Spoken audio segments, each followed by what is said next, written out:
এই যে ম্যাডাম, কোনো কারণ ছাড়াই হাজার হাজার মানুষ যেমন আর্জেন্টিনা ফুটবল দলটাকে ভালোবাসে, ঠিক তেমনি ভাবে আমিও আপনাকে ভালোবাসতে চাই। আমি ম্যারাডোনার মতো সহজেই আপনার মনে জায়গা করে নিতে চাই। আমি হয়তো পাওলো দিবালার মতো সকলের ক্রাশ না, কিন্তু সার্জিও এগোরোর মতো আমি কখনোই আপনার জীবন থেকে হারিয়ে যাব না। আপনি আমাকে লিওনাল স্কালোনির মতো বিশ্বাস করতে পারেন, আমি কিন্তু ক্রিস্টিয়ান রোমেরোর মতো বিশ্বাসী।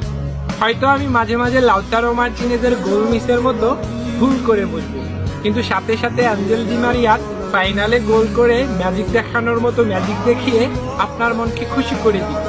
আমি লিওনাল মেসির মতো শত অপমান সহ্য করেও বিশ্বকাপ ট্রফি পাওয়ার স্বপ্নের মতো আপনাকে পাওয়ার স্বপ্ন দেখে যাব সারা জীবন। আমি ম্যাকালিস্টারের মতো আপনার সব রাগ সহ্য করে নিব। জুলিয়ান আলভারেজের মতো আপনার হৃদয়ে আমি সহজেই জায়গা করে নিব। আমি রদ্রিগো দি পলের মতো আপনার বডিগার্ড হয়ে